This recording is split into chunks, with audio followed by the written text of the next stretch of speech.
ഇന്ന് നമ്മൾ ഉണ്ടാക്കാൻ പോകുന്ന മുട്ടക്കറിയാണ്, നാടൻ മുട്ടക്കറി. അപ്പോൾ അതിനായിട്ട് കുറച്ച് തേങ്ങ വറുത്തെടുക്കണം. അപ്പോൾ തേങ്ങ വറുക്കാനിട്ടു, കണ്ടോ എല്ലാവരും. അതിനകത്ത് കുറച്ച് 2 ചുള ചുമന്നുള്ളി, അല്പം കരിവേപ്പില, 3 ചുള വെളുത്തുള്ളി, 2 വറ്റൽമുളക് ഇല്ലെങ്കിലും മുളക് പൊടി ഇട്ടാൽ മതി കേട്ടോ. എന്നിട്ട് നമ്മൾ നന്നായിട്ട് ഇളക്കി ഇതൊരു ബ്രൗൺ നിറവാണ്, ഗോൾഡൻ കളർ. ഞാൻ കുറച്ച് തേങ്ങ എടുത്തുള്ളൂ, ഒരു 3 മുട്ട കറി വെക്കാനാണ്. അപ്പോൾ ഇത് ഏകദേശം ആകാറായി. അപ്പോൾ തേങ്ങയുടെ കളർ ഇച്ചിരി മാറുന്നതിന് വേണ്ടി നമ്മൾ ഒരു അല്പം മഞ്ഞൾപ്പൊടി കൂടി ഇടുക. ഒരു ഗോൾഡൻ കളർ ആകുമ്പോൾ നിർത്തുക. ഏകദേശം ഗോൾഡൻ ബ്രൗൺ ആയി. ഇനി നമുക്കിത് നിർത്തുക. നിർത്തിയിട്ട് ഇത് തണുക്കുമ്പം നമ്മൾ അരച്ചെടുക്കണം. തണുത്തിട്ട് മിക്സിയിൽ ഇടാവുള്ളൂ, അല്ലേ ജാറ് പോകും. അപ്പം കൂടെ ഒരല്പം ഇഞ്ചിയുടെ ചുവ ഇഷ്ടമുള്ളത്, ഇഞ്ചിയും കൂടെ ഇട്ടാലേ മുട്ടക്കറിക്ക് നല്ല ടേസ്റ്റ് വരും.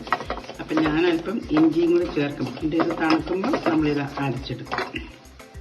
നമ്മൾ കറി വെക്കാൻ തുടങ്ങുകയാണ്. കുറച്ച് എണ്ണ ഒഴിക്കുക. എണ്ണ ചൂടാകുമ്പോൾ അല്പം കടുക് ഇടുക.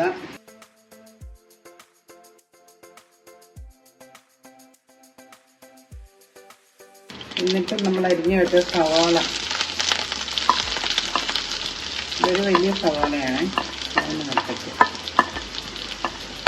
സവാള ഇടുക. പച്ചമുളക് ഇടുക.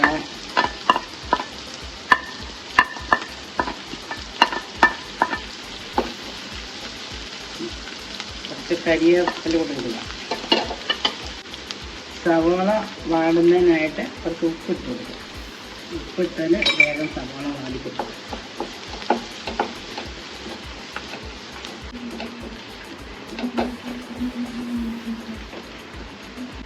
സവാള ഒരല്പം വാടിയേ. അപ്പോൾ ഒരു ചെറിയൊരു തക്കാളി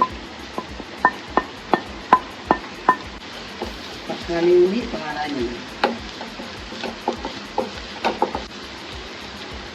അതിലൊരു അല്പം മഞ്ഞൾപ്പൊടി നമ്മൾ തേങ്ങ ചേർത്തിട്ടുണ്ട്. അപ്പോൾ കുറച്ച് മഞ്ഞൾപ്പൊടി,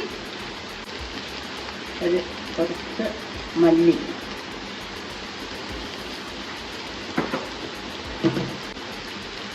പാകത്തിന് എരിവ്,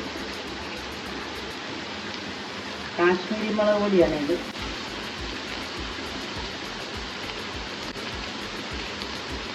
ടേസ്റ്റിന് ഒരു 1/2 ടീസ്പൂണ് കുരുമുളക് പൊടി, പിന്നെ 1/2 ടീസ്പൂൺ ഗരം മസാല, എല്ലാം കൂടി ഇട്ട് മിക്സ് ചെയ്ത് വാട്ടിയെടുക്കുക. അപ്പോൾ നമ്മൾ ആ വറുത്ത് വെച്ചിരുന്ന തേങ്ങയില്ലേ, അത് അരച്ചെടുത്ത്. ഈ തേങ്ങ വറുത്തരയ്ക്കണമെന്നില്ല, നിങ്ങൾ തേങ്ങാപ്പാല പിഴിഞ്ഞെങ്കിൽ എളുപ്പമുണ്ട്, തേങ്ങാപ്പാൽ ചേർത്താൽ മതി. ഞാൻ പിന്നെ അങ്ങോട്ട് അരച്ചതാണ് കേട്ടോ. ഇത് നമ്മൾ ഇതുപോലെ ആകുമ്പം തേങ്ങാപ്പാൽ ചേർത്ത് വാങ്ങിയാലും മതി കേട്ടോ.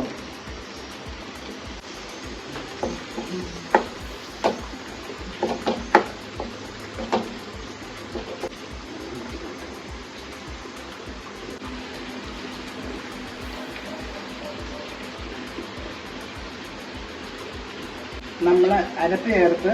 അപ്പോൾ പാകം വെള്ളം അത് നിങ്ങളുടെ ഇഷ്ടമാണ്. ഞാനിത് ചോറിനാണ് ഉണ്ടാക്കുന്നത്. അപ്പോൾ ഇത്ര ഇങ്ങനെ കുറുകി ഇങ്ങനെ നമ്മൾ മുട്ട പുഴുങ്ങി വെച്ചിട്ടുണ്ട്. ആ പുഴുങ്ങിയ മുട്ട അരപ്പിനകത്തോട്ട് ചേർക്കുക.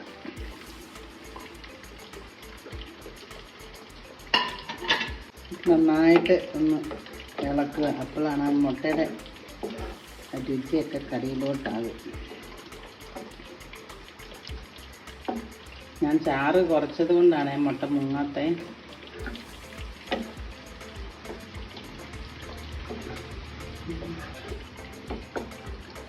ഇനി വേണമെങ്കിൽ ഇച്ചിരി കരിവേപ്പില മുളകിനൊക്കെ എണ്ണയിലെടുത്ത് കടുക് പൊട്ടിക്കുന്നത് പോലെ, കടുക് നമ്മൾ പൊട്ടിച്ചതാണ്.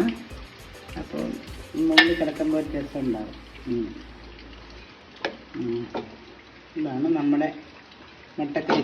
ഇത് ഞാൻ കല്യാണം കഴിച്ച് പോന്നപ്പം ഇങ്ങനെ വീട്ടിൽ നിന്ന് കണ്ടുപഠിച്ചതാവട്ടോ. എൻ്റെതായ സ്റ്റൈലിലാണ്. നിങ്ങൾക്ക് എല്ലാവർക്കും ഇഷ്ടപ്പെടുമെന്ന് വിചാരിക്കുന്നു. എല്ലാവരും ട്രൈ ചെയ്യുക.